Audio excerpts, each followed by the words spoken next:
Hello, everyone. Welcome. We're going to get started in just a minute.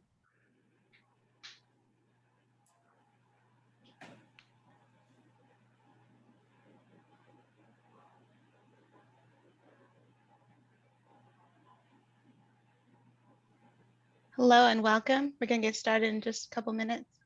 As we're waiting, if you want to say hello in the chat box, let us know where you're joining us from.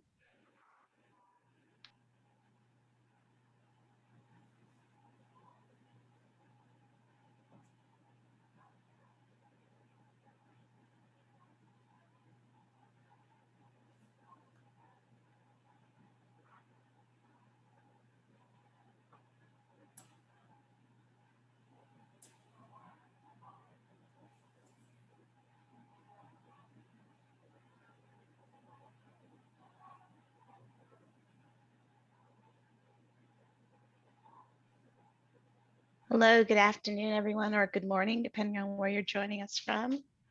We're saying hello in the chat box, letting everyone know where you're joining from. Let's see, I'm saying Ohio, New Jersey, Missouri, Pennsylvania, let's see, Vermont, California, Minnesota, Maine. Good mix of folks, Colorado, out in Florida and Maryland. Hello.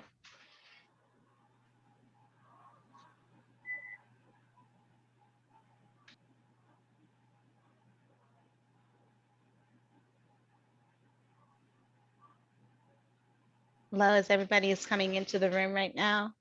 We're going to get started in just a couple seconds.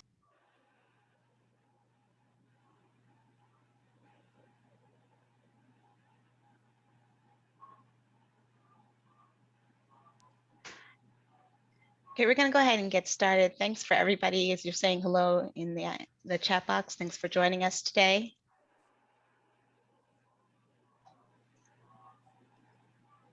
All attendees are in listen-only mode. The webinar is being recorded and a link to the recording and these slides will be made available to you.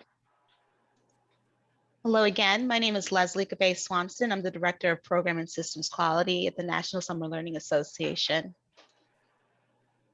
Here's a quick overview of our webinar today. I'm going to share a little bit about NSLA for those of you who are unfamiliar with it. Then we'll hear from our featured guests. We'll have some time for Q&A and I'll follow up with a couple announcements about upcoming events.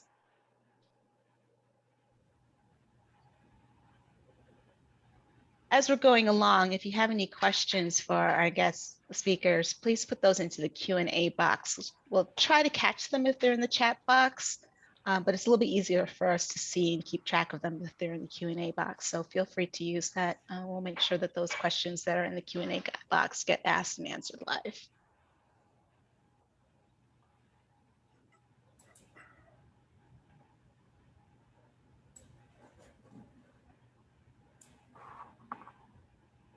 A little bit about NSLA. The National Summer Learning Association is the only national nonprofit exclusively focused on addressing the achievement and opportunity gaps by increasing access to summer learning opportunities. NSLA's goal is to increase nationwide the number of high-quality summer learning programs. To achieve this goal, NSLA recognizes and disseminates what works, offers expertise and support for programs and communities, and advocates for summer learning as a solution for equity and excellence in education. NSLA's work is driven by the belief that all children and youth deserve high-quality summer learning experiences that will help them succeed in college, career, and life. Core to our work is recognition that high-quality summer learning programs work and have been shown to improve reading and math skills, school attachment, motivation, and relationships with adults and peers. With that, I'm going to turn things over to our guests. Stop our share here. If you want to go ahead and share your screen.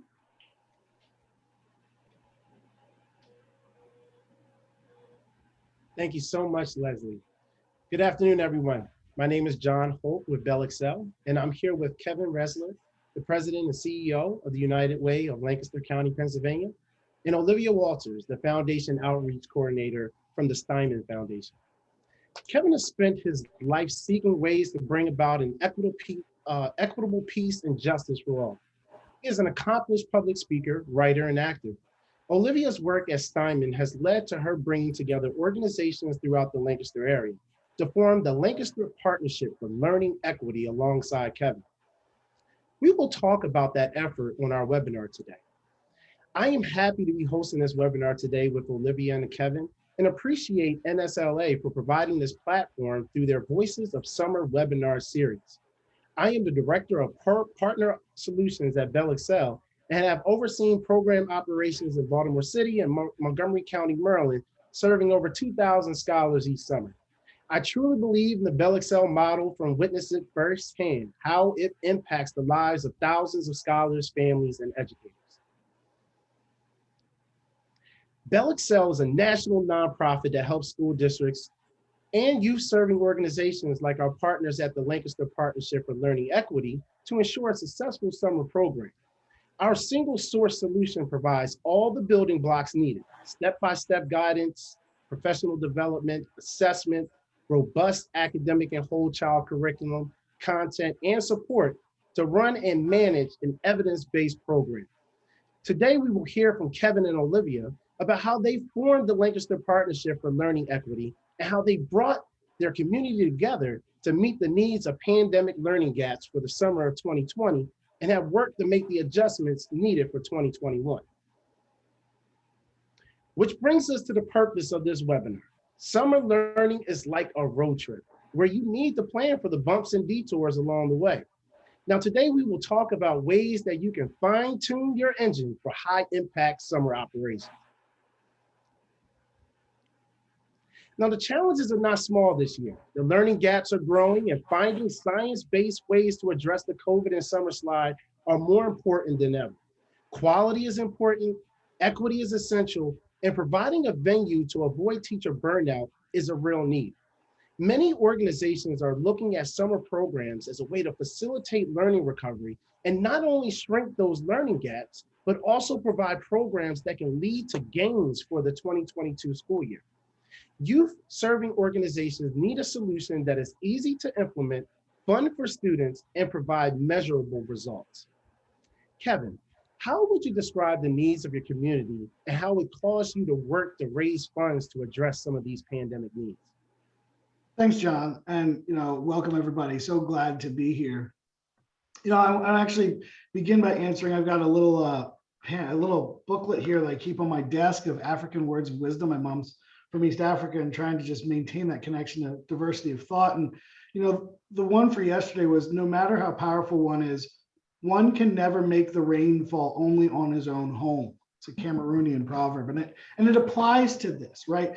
So much of what we've done negatively in education, from white flight to the ways in which we've set up in Pennsylvania education funding on property taxes, has been about trying to make sure that my kid has a better opportunity to be ahead of other kids. We both do that intentionally, explicitly, and incidentally.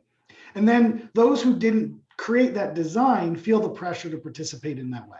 Which school district is where I'm going to move to, as opposed to whether it's close to work or faith community or the people in my neighborhood who have similarities to where I and how I want to live. And so when we look here in Lancaster, we have 16 public schools in a county that has 580,000 people. And we've got an urban school that's got some serious funding disparities that leads to other concerns, as well as a population that has more challenges than some of our suburban communities. We have rural challenges of broadband connectivity and all these things. And so when we were coming into the beginning of the pandemic, my daughter, I have a first grader, she comes up to me one day, tears in her eyes, and she says, my wife is walking her from school, and she says to me, she says, "Dad, I have something sad to tell you." I said, "What?" She said, "Well, we're not going to be going to school anymore, and they canceled the zoo field trip." And I said, "I'm so sorry. I know you were looking forward to that." She goes, "I'm not sorry for me, Dad. I'm sorry for you. You were going to go with me." And I thought, this isn't right. My kids shouldn't be disappointed for me. And it was this first flashpoint moment that something is wrong and the world is upside down.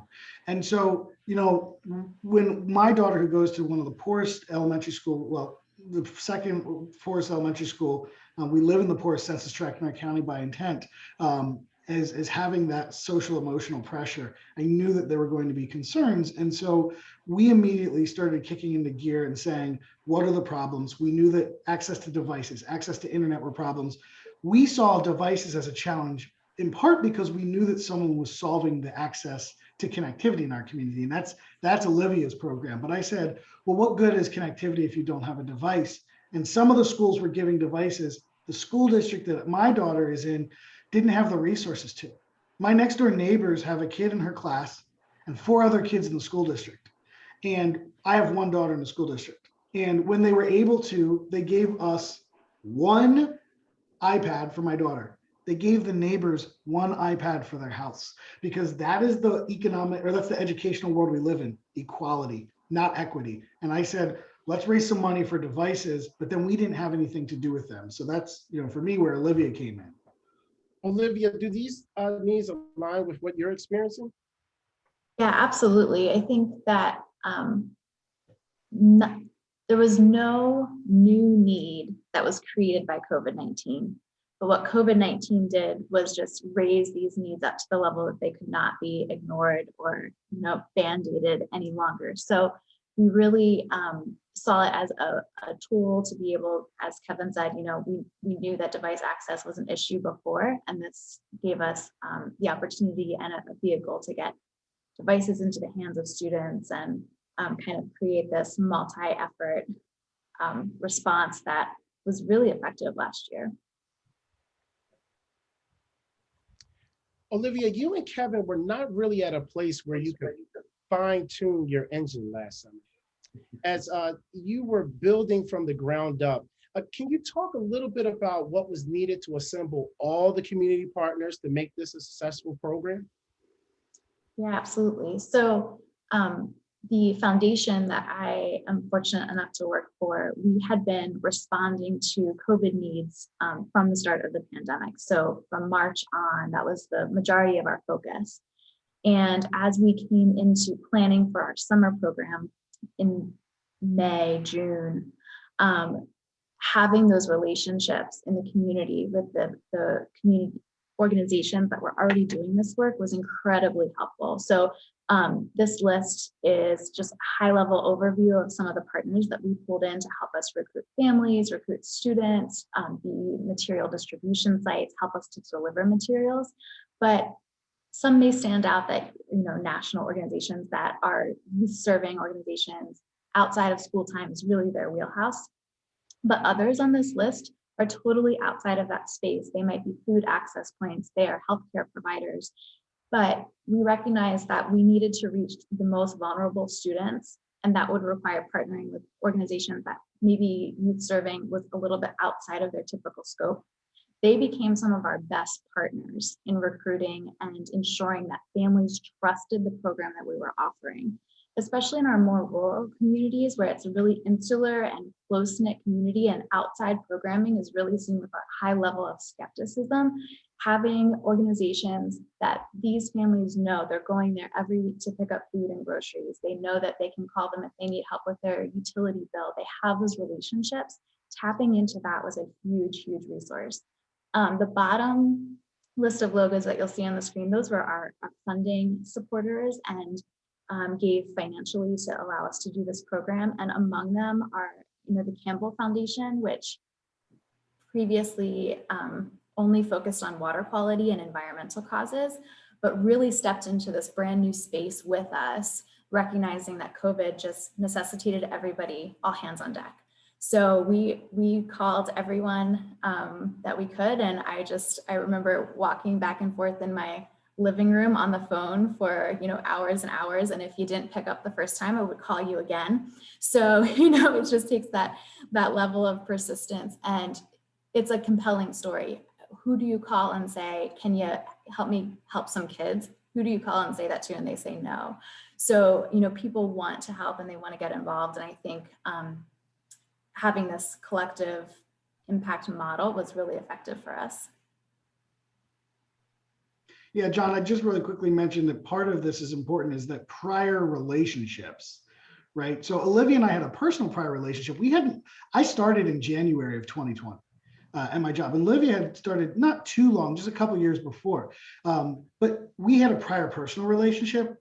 Our partners had previously worked together, other community involvement. So there was a trust that when Olivia and I wanted to go into this together, it was like, we don't have all these pieces together, but I trust your intentions. I know that I don't have to worry about giving you the benefit of the doubt because there's no doubt here. I know that you're here for the benefit.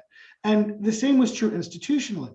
Steinman Foundation has funded a lot of these partners and had a relationship there. They've been moving into more programmatic relationships through their STEM Alliance program. Here at United Way of Lancaster, we've moved to a collective impact model. The Northern Lancaster Hub, for instance, is an interesting organization because it's a partnership of community organizations in a more rural part, in the northern part of our county.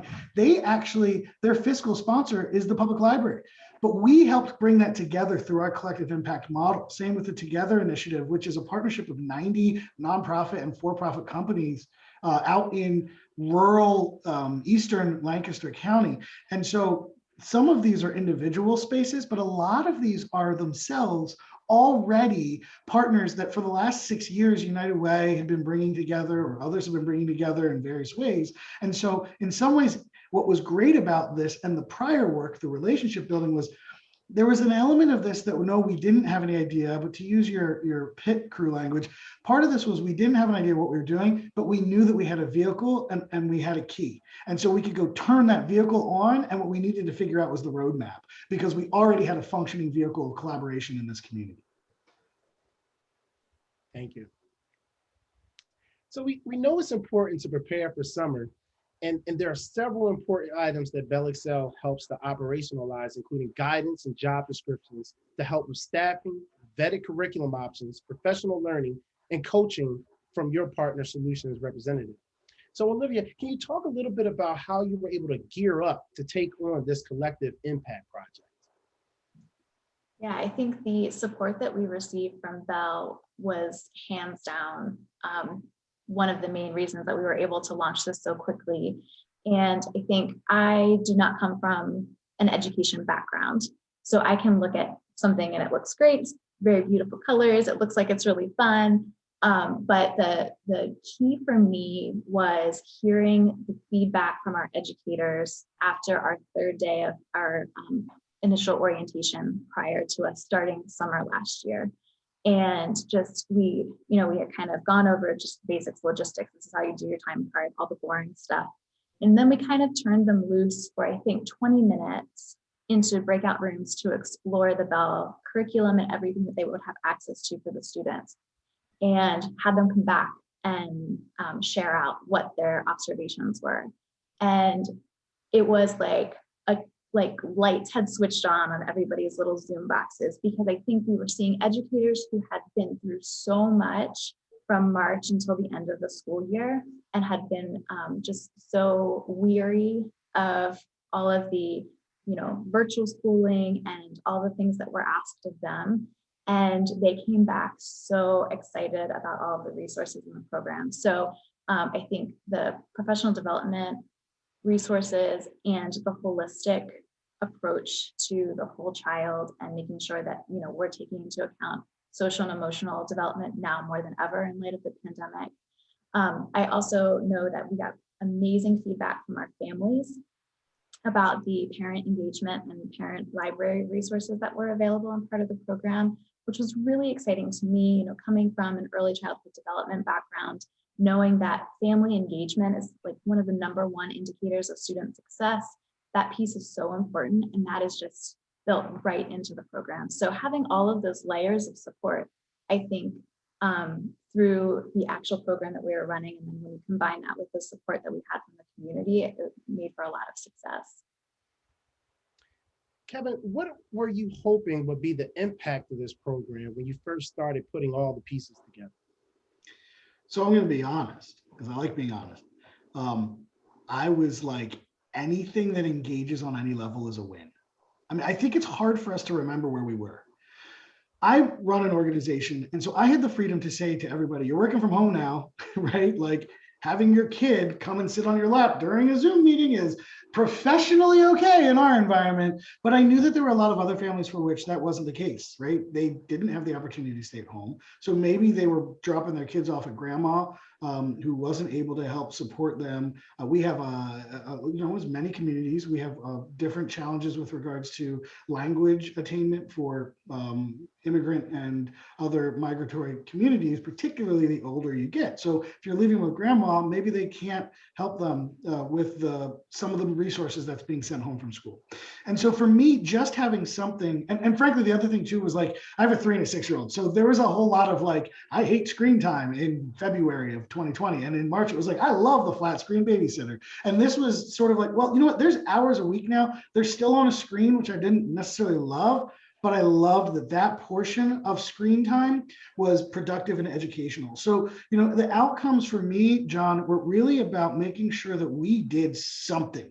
It wasn't about perfect. It was about a beginning conversation that the world is upside down. We have got to think about how we both live in this upside down as we try to figure out how to turn it right side up. And when Olivia brought this to me, it was, oh my goodness, we've got not only curriculum, but we're able to put, educators there, supports of families there. And my daughter, who's 6, was in the program, and I remember realizing the impact of our computers. So the other thing people forget about is when we bought these computers that time period last year, we couldn't get the computers. There were no computers in the entire world. They were all being shipped. So we got a huge batch, but we were short like 100 for like the first week or two as we waited for them. And I was in the classroom one day watching, and I noticed that this woman, or this kid was on a phone, and his mom called and she apologized. She needed to use her phone. She was trying to find a job. So this was the only device. They hadn't got their computer yet. Once they got their computer, the kid was on every day.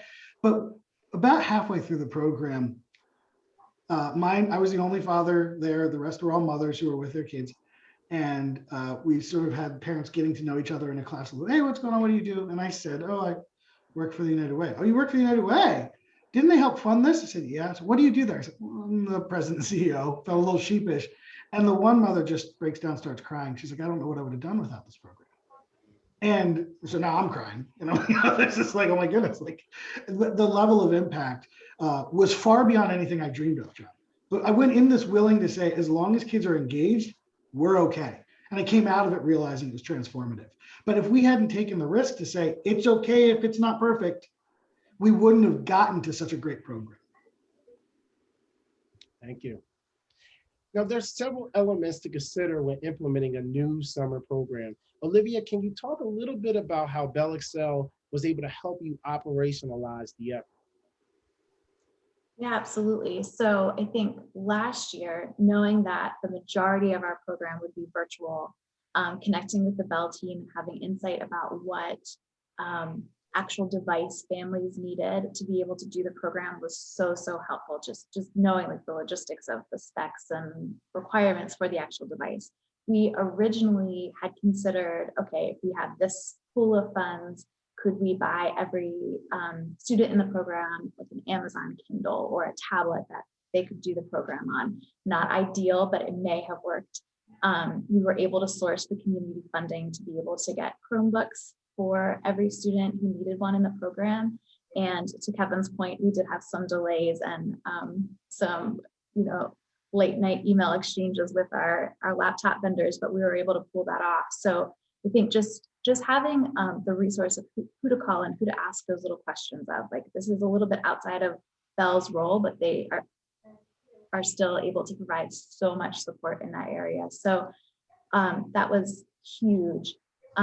Even down to last summer, having Google Forms and things that helped us get organized. And then this after school version of our program that we're running right now, and being able to test out the new student management system has been incredibly helpful as far as being able to organize and plan and just have ready access to metrics and data to ensure that we're on the right track. And do we need to make course corrections? And if so, what are they? John, I got to interrupt here real quick because I appreciate Olivia deeply, and she does this all the time. She undersells what she's pulled off.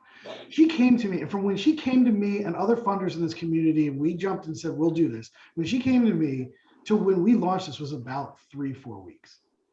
And from like we know Bell till this was launched was like a month. And so that's why the computers weren't delayed. It's just apparently they don't ship computers in like 3 days, because we knew that in order to beat the school year, we had to get going. In order to get these kids as much learning as we could, we had to get going. So everything was accelerated. So when Olivia says late night phone calls and emails, this is not just like I made an email late night. Olivia was round the clock to drag our community into an equitable solution. And Bell was with us that whole time. And that was incredible. As Olivia said, you all did things that you don't normally do. You made sure that we pulled this off. And one of the things that was amazing was as we were building something, we were bringing money for devices. We were scraping everything. We had a match grant that we needed to get. And Bell came back to us and said, we love what you're doing with these devices. This is totally innovative. By the way, you don't have to do the match anymore. You use all the money you've raised for the devices. And we got 425 kids, brand new Chromebooks. I remember Olivia telling me she had been on the phone with a father who was crying because we got his kids. Because again, we weren't doing one for family. We were doing one per kid. And this father had 3 kids who got Chromebooks, and he was crying on the phone with Olivia. I didn't know what I was going to do and how I was going to do this. Right. Olivia said she's putting the community on her back, and Bell was with her every step of the way, making it easier, adjusting spreadsheets, adjusting timelines, and saying, we can do this. It matters too much. It's too big to not be flexible. And that was what was so important on the Bell side, is that you all had stable programs and curriculum, but you also weren't saying, this is how it is, it's this way or it's no way. And that from Olivia's side, somewhat of my side, I took my VP of HR and said, go hire 30 teachers in the next 2 weeks, but we were all willing to be flexible and say, what is the point of this? It's the children. Put them first. Our inconvenience, some of our partners didn't want to do this. People we thought would step up didn't want to do this. And we said, well, then we'll figure it out, because it was too important that we didn't let those 600 plus kids fall into that slide. And they ended up, I say this before, I grew up in this town. I went to a public school, suburban school. I went kindergarten through senior year without a single non-white teacher. Not in 13 years. And what was amazing was we took kids all over this county full of segregation and crap, and we put kids in different rooms with kids from different communities. We put teachers in, and if we didn't have the BellXcel program to make that facilitated, we couldn't have done the depth of equity work that we did. Powerful stuff. So BellXcel has been working to simplify the summer operations experience with a platform that includes a program planner with curated tasks derived from research-based practices for running a summer program. It also includes scholar and staff management tools, a data dashboard to track your success, on-demand professional development, and BellXcel explores programming for social and emotional learning, physical fitness, and enrichment. Now, Olivia, you were the first to use the BellXcel platform for your school year program. Can you talk a bit on how you utilize the platform and how it's helping you plan for this summer? So I think it's a little silly to get this excited about a platform, but this was like a Christmas morning. Olivia, your audio is doing that funky thing it does.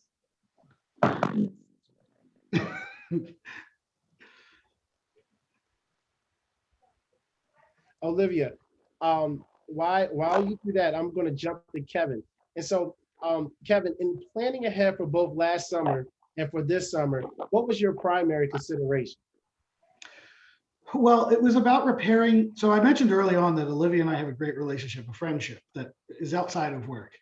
But Olivia and I took, and it was predicated on her. She called me and said, Kevin, let's talk through some of the things. There were some bruises and some frustrations and things that happened that, because we were rushing it. And she said, this was about honesty, transparency. It was about friendship. And let's not get the challenges and frustrations too far down the line. Well, it's because we were trying to build the airplane while it was flying and those kinds of things that happened. But what was great in that was that we cleared the deck to say, was this important? Was this valuable? Yes, let's move forward. a lot of those frustrations were in trying to do something new that was new to Bell, new to us, new to the world with the pandemic. These platforms, now that we've been able to say, okay, this is your part, this is my part, here's another staff member, whatever.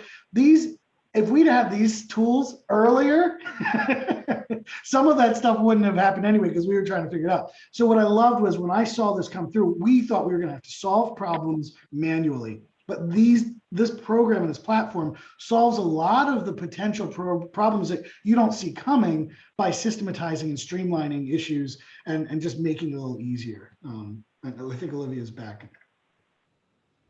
I think I am. It says, Great. can you hear me okay? Fantastic, thanks. So when I say that this was receiving this platform, I think was very much like Christmas morning, first day of summer break, whatever that euphoric feeling is, you know, tapping into this and being able to beta test it was fantastic. I think Kevin shared that we were a little bit in like Excel spreadsheet disaster land last year, and it made for some confusion.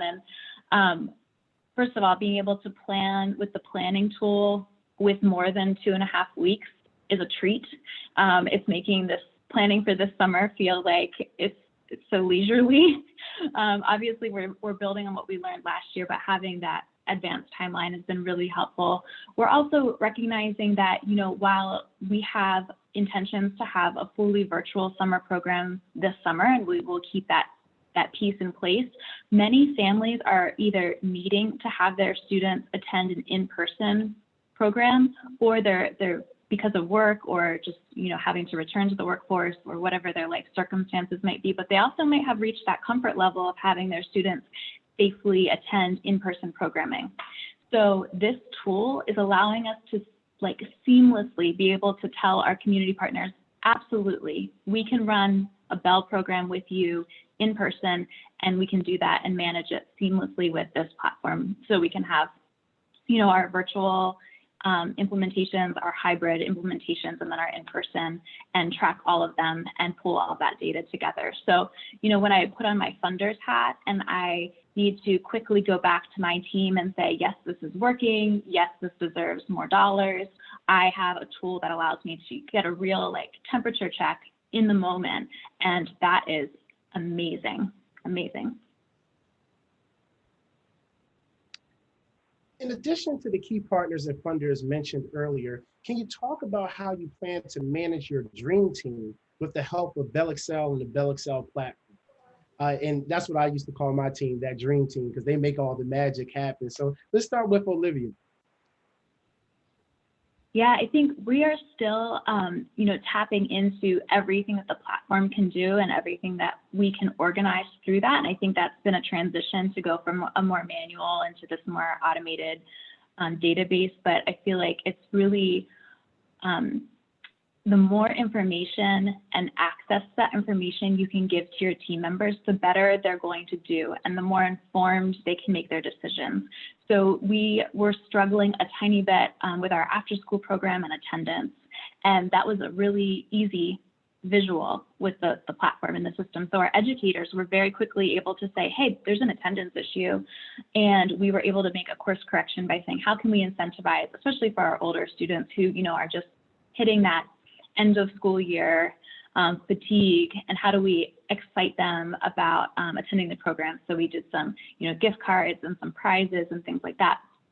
But that access to real-time information and ensuring that everyone on our dream team has access to that has been great. So it's not a bottleneck of, you know, I'm looking at a spreadsheet and then I need to pull a report and send it out to 15 different people. Our whole team has access to this. So that's been really, really helpful. Yeah, I don't have much to add because I'm not actually in this platform, but what I can say, because I have a staff member who does that, what I can say is that it's an efficiency thing. So, right, I'm the Grinch who has to worry about costs, right? So, and making sure that we're not blowing out of the budget on staffing and those things. This just allows us to better monitor that a teacher is actually doing what they've said, and that my staff that I'm committing towards this is able to work more efficiently. So that's just a really big help. And I will say, you know, I mean, one of the pain points has been, we've chosen to hire teachers who are certified at a certain pay scale, and we expect excellence as a result. And some of the teachers took this a little bit more as it's just a thing to do, and I'm getting paid for it. And so we've had to do some management things. And again, programs like this, as opposed to trying to fight a spreadsheet, just allows us to be able to look and sit down with someone and say, look, compared to everybody else, help us problem solve to help you, as well as being able, if it has to be a harder conversation, it just gives us some solidity there as opposed to word of mouth. They said. Well, while implementing the BellXcel model, I found that the sky's the limit each summer. You have the ability to really implement best practices that may not be traditional in traditional summer models, but are reaching the needs of the scholars and families. The ability to enhance your family engagement activities, infuse huge themes that really get the scholars excited or coming to sight, even down to ensuring that your teachers have a robust professional development so that they feel free to make to take risks and make mistakes and be able to be coached. And with that, you create this experience of trust, and you're building the trust and being able to repurpose the initiatives that are truly meant for summertime. And so, Olivia, based on your feedback from your teachers, how do teachers feel about implementing the curriculum and just the overall professional development? Did they feel prepared, and were they able to take away any major strategies? Yeah, I think we received a lot of feedback on this. Obviously, last summer at the start of the program, virtual instruction was new for a lot of our teachers. Some had the opportunity to do that at the close of the school year during their year-round job, but for many of them, this was the first time they were navigating a virtual classroom, engaging with students in that way, and also accessing the curriculum and Bell materials through the digital platform. So there was a learning curve, but I think that the beauty was that the supports were built into it. We had two fantastic academic coaches for our teachers who were very experienced with teaching in a virtual setting. And we also had a few cyber charter teachers that joined us for our program last year. So they were also very well versed. So that coaching mindset and ensuring that we were being mindful of planning time and supporting our teachers, not just when they were interacting with the students, but also giving them time to plan out their lessons, go through their technology, make sure that everything worked. We heard feedback from so many of our teachers that this summer opportunity, gave their kids a leg up to enter the school year, but it gave them the leg up too, to go back to their virtual classrooms, that the majority of our schools were virtual in the fall, and be ready to go and have all of these innovative and creative ways to engage students so that they didn't even feel like they were in a Zoom classroom. They felt like they were making those connections with their peers and with their teacher. Kevin, how important is it for the team to capture the moments along the way? So I'm going to speak, this is a fundraising question, honestly. So Olivia's team, so Steinman Communications, amongst other things, owns the large local newspaper here. So they have a media team. I have a small media team here as well, which helped us maybe more than with some other partners potentially. But we got permissions from families to be able to record just the Zoom classroom. And the reason for that was, Steinman Communications put together a phenomenal 5-minute video that we at United Way used for general fundraising, but also particularly for fundraising towards this initiative. This initiative was one of the most impactful fundraising stories I got to tell last year. When I would trot this out, people got really excited, not just because it was children and education, like that's its own fundraising sort of opportunity benefit to begin with, but because we put it together in such a quick time. Because it was risk-taking and innovative. Normally, asking people to give money for computers for something is not going to yield results. One of the reasons people liked about the idea was, particularly some of our funders like PNC Bank, which was a large funder on this, they liked that we were giving devices to kids to keep. The schools give the devices and take them back. which we understand why. But they love the idea that over the summer, these kids aren't going to be deviceless, that these kids have a device to grow into, that we could give suggestions of other programs like Khan Academy or, this PBS Kids app, all those places that kids could log into over time. And they like that idea. So we found that to be really successful. And capturing those moments is telling that story to be able to motivate those donors and those supporters. The other thing, and this, I mentioned the story to you before, John, but the other thing is what we don't know comes in the moments that we're not preparing for. And what I mean by that is, I mentioned before that I have a daughter. She was in kindergarten. She went through this program. And I was working from home and I'm watching her in the class and trying to figure out this Zoom thing. And she's learning how to use the program. We were on vacation for a week and she logged in on vacation. So her break didn't break while we left. And that was so valuable. And then fast forward to the school year and kids are logging on to computers. Our school district now managed to raise money enough to have one device per child. Great. And so they gave out the iPads at the beginning of the year. And I hear this sound of confusion and explanation happening in the next room. And I listen, I stop working and listen, I go over and I see the teacher on the first day is trying to teach Zoom to the kids. Well, the teacher didn't know how to use Zoom very well.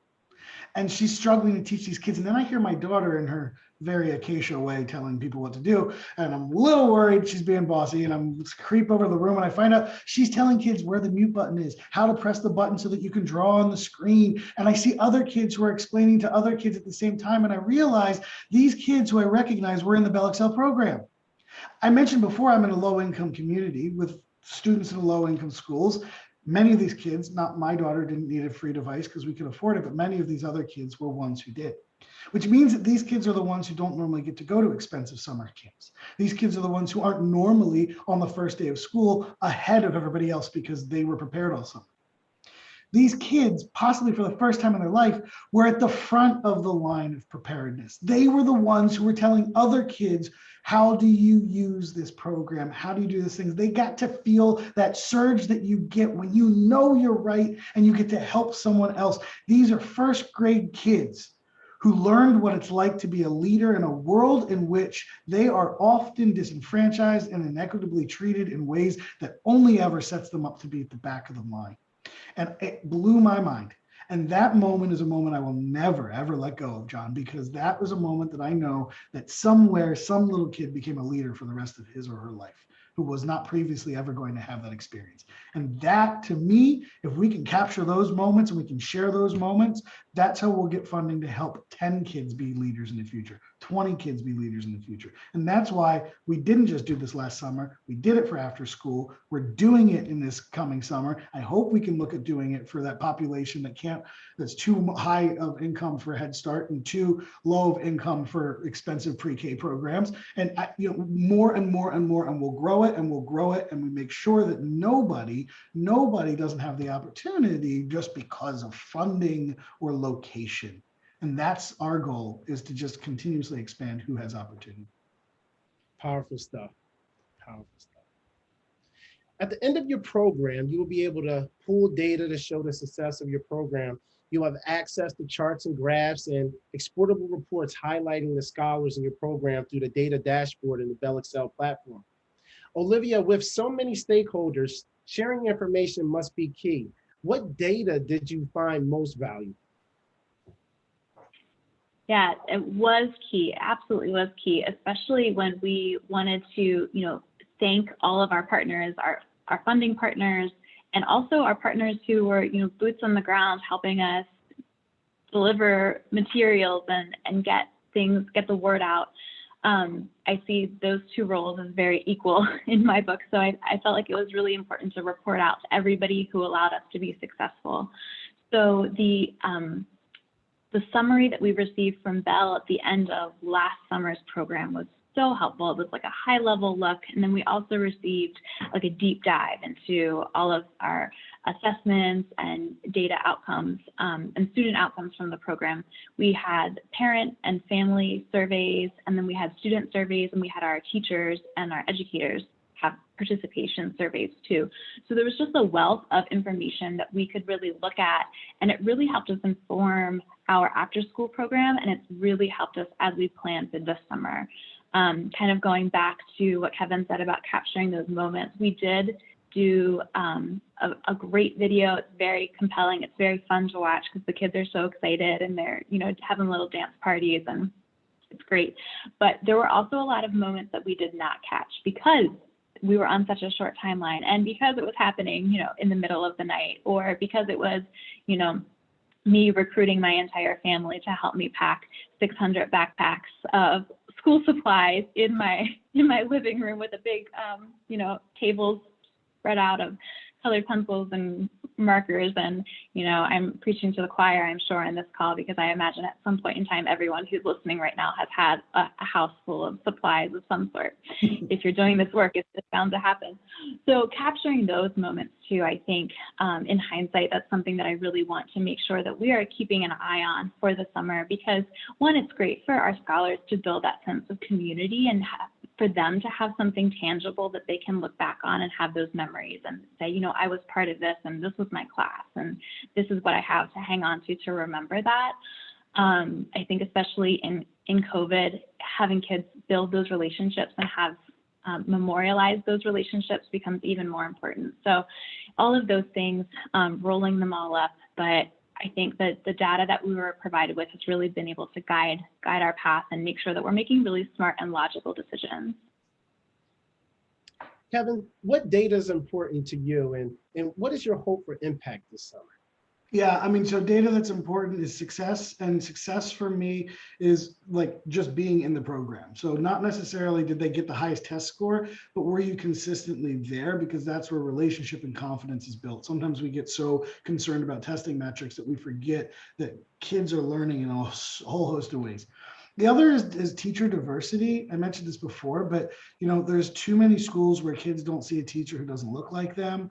So being able to provide a diverse set of teachers, and also making sure that our classrooms are cross-pollinated across geography and socioeconomics and those types of things. So in some ways, it's the data that's interesting and compelling to me is the data outside of the curriculum.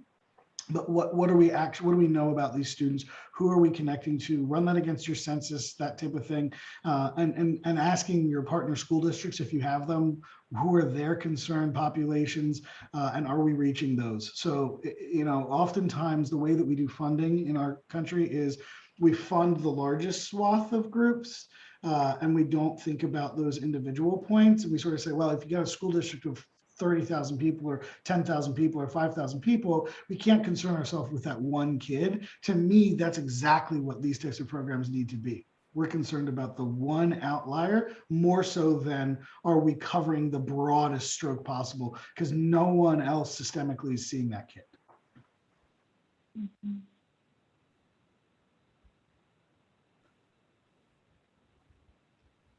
So I am going to start off by just look and see if we have any questions in the chat.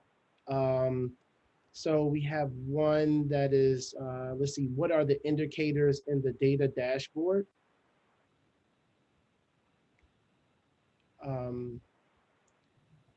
Jen, are we able to? Yeah, I can unmute on that, John. Yeah, so the key drivers of the daily dashboard are the student retention and student enrollment, so that you can actually track how many scholars you have in the program or in your camp or whatever that might be. And then the retention based on classroom, based on location, that's all trackable in the dashboard, as well as exportable reports that allow you to really dig into the data across all types of selections, whether it be from a location, diversity, all of that would be available through your scholar roster as well. And we also have a question on pricing, pricing for the use of the BellXcel program. Yeah, and if anyone has questions on that, I would just suggest sending a note to solutions@bellxcel.org and we'll get that right back to you.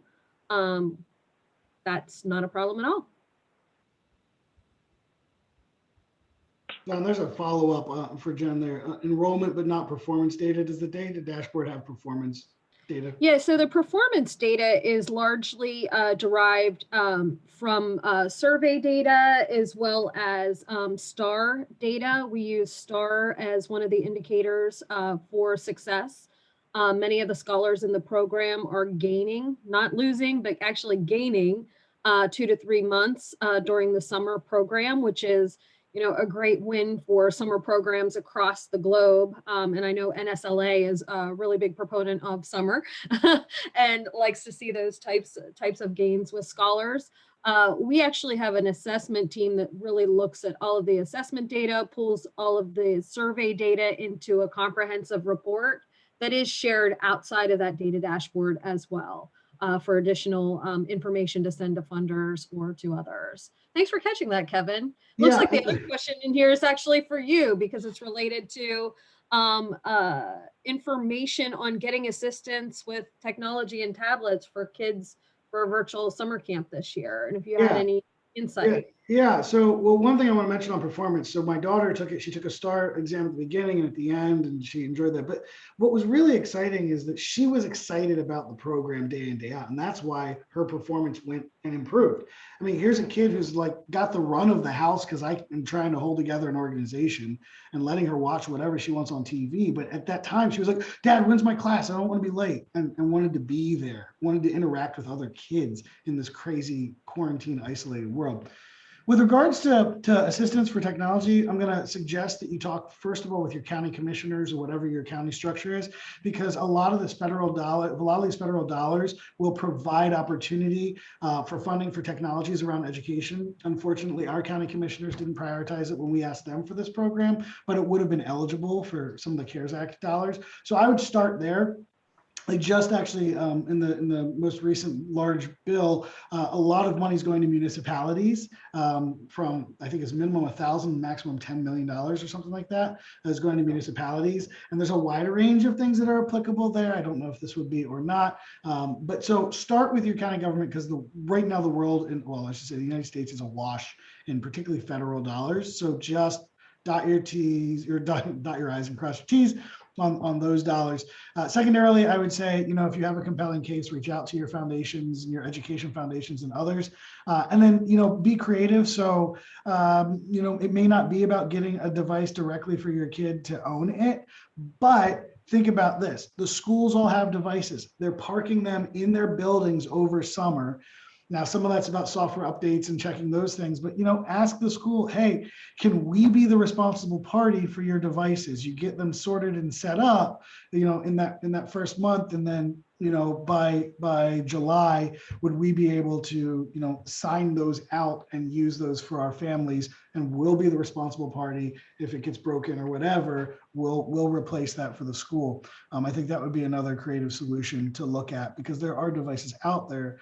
Those devices are just too often returned to the owner party, in this case, the school, for the summer, and then the family doesn't have anything.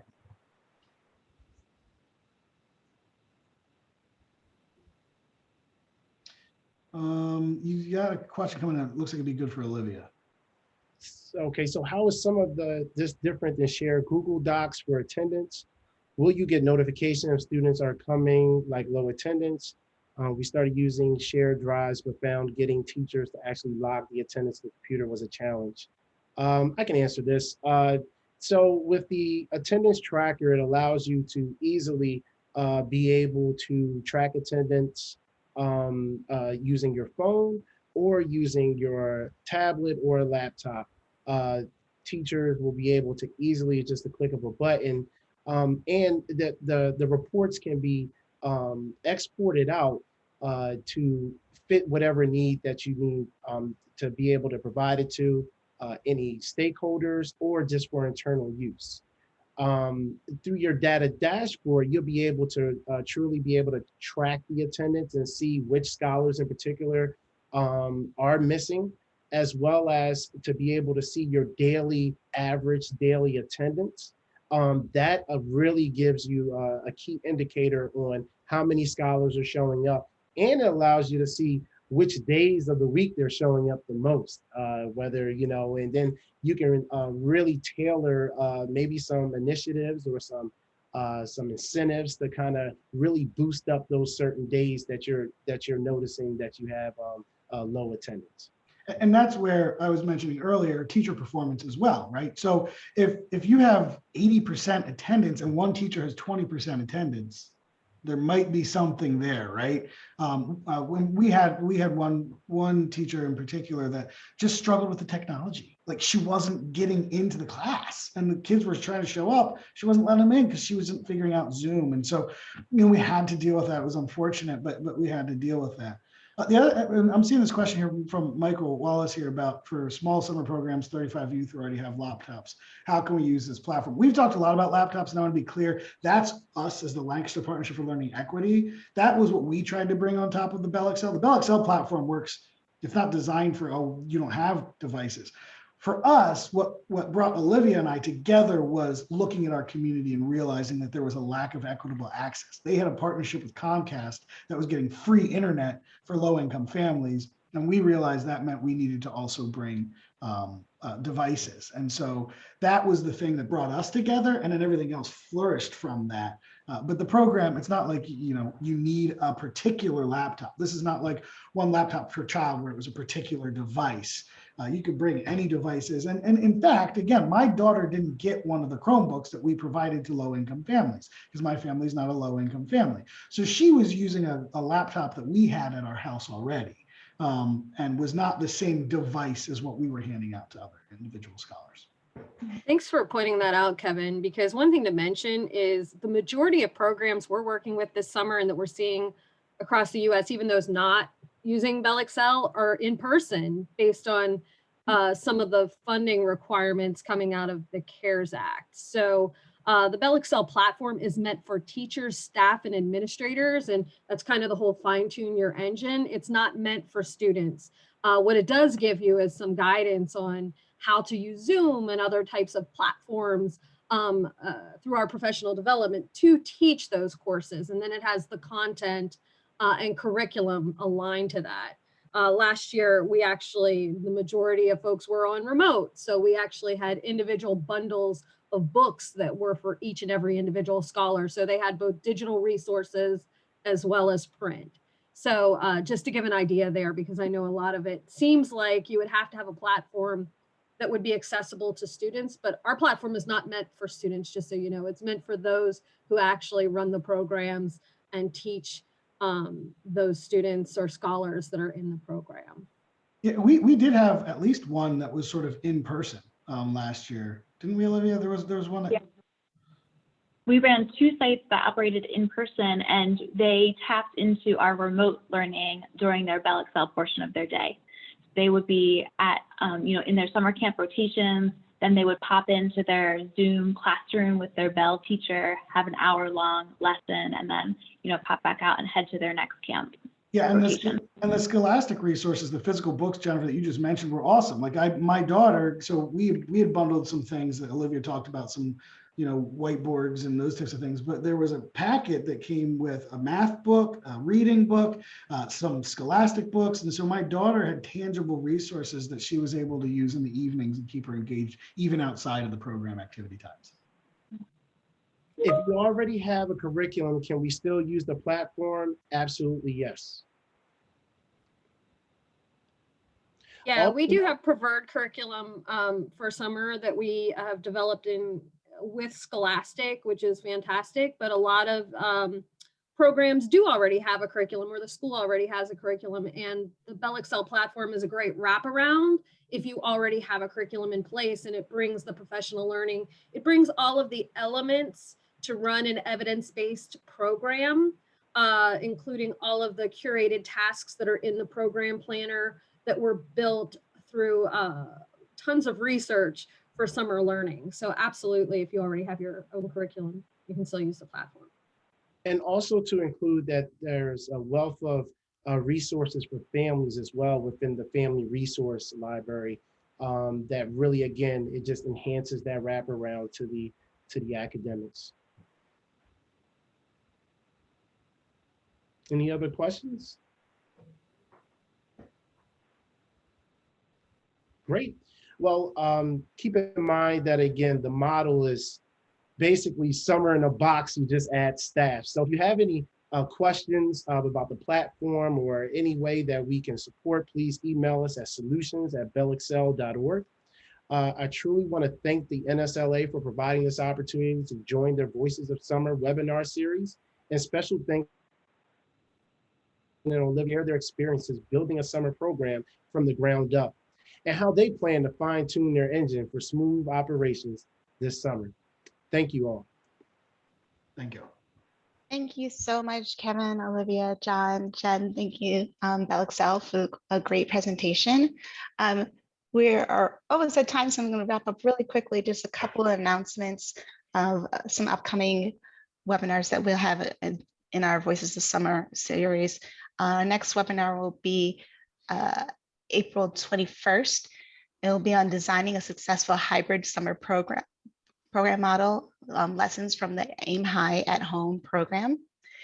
And then on April 28th, we'll have a webinar titled Cultural Crossroads, exploring the important intersection of summer program training and design with the critical need to address race, equity, and inclusion.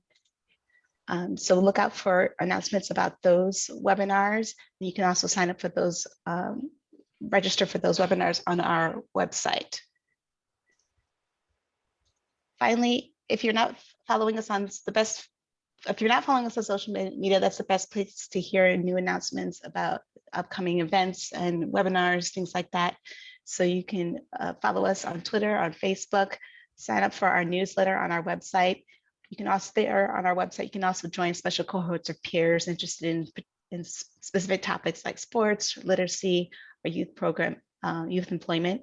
You can also find out about consultation support and technical assistance for your summer program. Finally, thank you again for joining us today. I hope you found it informative. The link to this recording will be sent to you and also posted on NSLA's website. So thank you again, and have a great rest of your day.